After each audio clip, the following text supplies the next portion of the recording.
Hey guys, today we have a really nice starter showcase for Shadow Lugia in Classic. I recently found its epic shiny while hatching eggs, and Lugia really is one of the best Pokemon in this game. For starters, Delta Stream eliminates all of its flying type weaknesses, and Multiscale halves any damage it takes while at full HP. Combine this with its really bulky stat spread, and its egg move Oblivion Wing to get back to full HP, and honestly I don't think Lugia will ever die during this run. This is the moveset and nature I'm going to go with, and if you're wondering, I do have every IV maxed out. For the rest of the team, I'm just bringing my epic shiny pickup Pokemon for items and luck. They won't be participating in battle mostly. And with that being said, please don't forget to like and subscribe, and join the Discord if you'd like. Link in the description. For the first rival fight on floor 8, Ivy brings out a Rowlet. Little does she know, we have one of the best flying type moves in the game, being Oblivion Wing, which heals us for 75% of the damage we deal. After that, she brings out her Pidgey, which we one-shot with Lumina Crash. Lumina Crash lowers the target's special defense by 2 stages. This will be great later on for the final boss. Later, on floor 19, we find our map. After that, we find Josh's favorite Pokemon. And then there's the second rival fight on floor 25. She leads Dartrix, and again I one-shot it with Oblivion Wing. Next out is her Pidgeotto, and just like the first battle, I one-shot it with Lumina Crash. Surprisingly, her Stunfisk was able to live a Lumina Crash, and thanks to Multiscale and Delta Stream, its Thundershock only did 3 damage. One more Aura Sphere wins us the fight. On floor 30, we find our first gym leader, Erica, and I'll make this one a quick one. And there we go, that's Erica defeated. On floor 35, we find out we're facing Team Aqua in this run, and we make quick work of this grunt. It's time for the third rival fight, and of course she leads the Decidueye. I decided since there's most likely nothing this Decidueye can do to really harm me, I could just set up a nasty plot. Lugia doesn't have the best offenses, so now I should be able to one-shot the rest of her team. And I get to pick up an amulet coin after.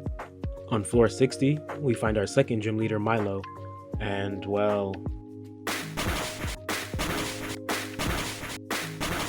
yeah, I don't think any more grass gym leaders should get in my way. On floor 66, we end up fighting Team Aqua admin Matt, and again, I don't think we're in any real danger, so I set up a nasty plot so I can sweep the rest of his team even easier. The rest of this battle was really a cakewalk, just spamming Lumina Crash and Aura Sphere. I tried my hand at this event, and I told myself I wasn't going to reset if I did KO it, because I didn't want to make the run too easy. In the end, I did end up KOing it and losing some money to revive it.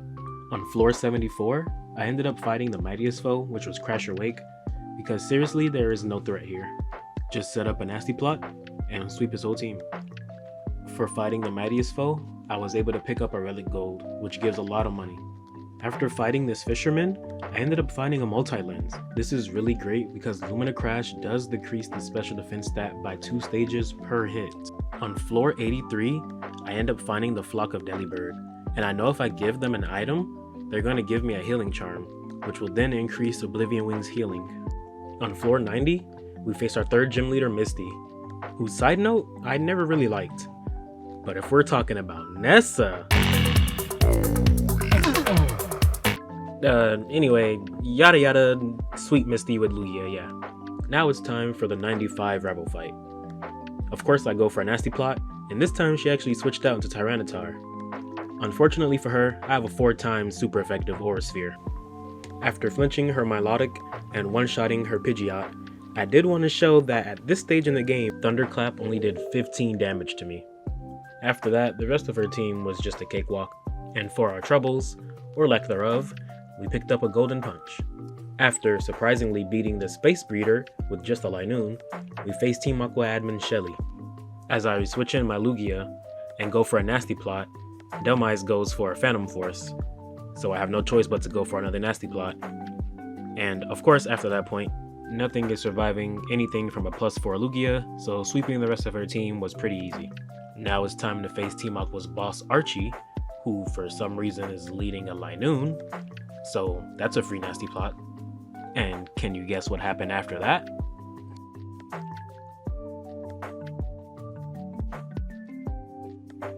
If you guessed sweep through his team without ever getting hit, you were correct. We also got a Mega Bracelet, but I don't have any Mega Pokemon, so I decided to skip on it. On floor 120, we end up facing Gym Leader Rourke. I wasn't paying attention, and I wasn't full health, so when I set up Nasty Plot, I actually took a decent amount of damage from Crunch. But again, Lugia's pretty tanky, so I ended up sweeping his team as well. Now, on floor 144, we found the chest, and every time I'm watching someone play, I always tell them to do it, because gambling's fun. But gambling's not fun when you're the one gambling and you lose. So since Lugia got KO'd, Furret came out, but the only move he has to touch Gimmighoul is Nuzzle. So I use it to paralyze and then switch into Linoon. Luckily, Linoon was strong enough to kill the Gimmighoul, even though he's not my carry. And since the Gimmighoul did KO my Lugia, I have to spend money on a max revive because the next wave is the next rival fight. Because Lugia died, that means Linoon is actually leading. So when I switch into Lugia, he breaks my multi-scale. But I still get a free Nasty Plot because it wants to switch into Tyranitar. From here, I one-shot all of her Pokemon up until the Rayquaza. I thought her Rayquaza would outspeed me and do some damage, so I go for Oblivion Wing to get back to full health, but I end up flinching it. So I just picked Illumina Crash to KO it, and I ended up taking no damage. And all she has left is a Decidueye, so I just one-shot it. On wave 150 ends up being Brawly, the fighting gym leader, and both of our stabs are good against fighting types. So this ends up looking like the grass gym leaders all over again. On wave 165, we end up doing our final battle versus Team Aqua Archie, and to be honest, it really wasn't a competition. Like I said in the beginning, Lugia's pretty tanky and does hit kinda hard after one Nasty Plot, so I don't think it's ever gonna get KO'd in this run. After we win, we end up getting our guaranteed lock capsule, so we lock in for a reroll and end up rolling a berry pouch. The next battle of note doesn't take place all the way until floor 180 versus Gym Leader Gordy. We start off with our tried and true combo of setting up a Nasty Plot while taking a hit, and then from there Lugia decided to go on a mass killing spree. Floor 182 starts the Elite Four and we ended up rolling the Galar League. And although Marnie is a dark type specialist, which I am weak to, after healing back to full I do flinch to Weavile so I can set up a free Nasty Plot. It ends up doing a decent amount of damage with beat up because multi-scale only affects the first hit. But of course, after setting up said Nasty Plot, the rest of the battle ends up being really easy. Next Elite Four member is on 184 and...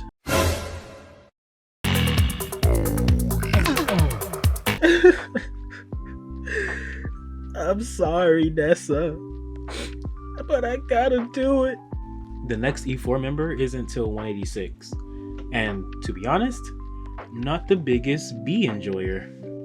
But like I said for Brawly, fighting type is weak to psychic and flying, so after one Nasty Plot, her whole team went down like a sack of potatoes. On floor 188 is the last Elite Four member, Raihan. And do I even need to say it at this point? Nasty Plot, sweep. Nasty Plot, sweep. Spoiler alert, it's been like that the whole video. Remember when I challenged myself by not replaying that Wobbuffet event? Yeah, this is why. Anyway, the Pokemon champion, Leon, pulled an Ivy and let a grass type to give me a free Nasty Plot, and switched into Tyranitar as well.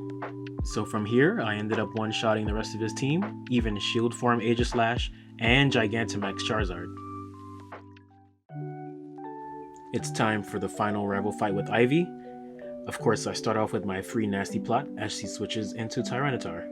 And since Lugia doesn't have the best offenses, I decided to go for a second and third Nasty Plot here, but of course she gets the freeze on Ice Punch. Luckily I have a Lumberry, so I get out immediately. And I'm just gonna tell you right now, nothing is surviving a +6 Lugia. Not even a Mega Rayquaza, since my Lumina Crash hits twice. And if Mega Ray didn't stand a chance, her last two Pokemon definitely do not stand a chance. Last but not least, we have Eternatus on floor 200. Lugia is super tanky, so I set up a Nasty Plot, taking very minimal damage. Then I go for the Oblivion Wing to get back to full health and re-proc Multiscale. He hits me, so I end up doing it one more time before I switch him into the second phase. And because I only hit him one time and I have a multi-lens, I end up getting a free hit. From here, Furret comes in for a double battle, so I end up using Lumina Crash and Nuzzle. Surprisingly, Furret tanked an Eterna Beam. So from here, with a few more Lumina crashes, with helping hands from Furret, Eternatus got down to his last health bar, so I can easily catch him. And there you have it. Lugia really is one of the best Pokemon in this game. Throughout this entire run, I think I've only gotten down to maybe half health, not including that Gimme Goal event, of course. Thank you guys so very much for watching, and I'll see you guys on the next upload. Later.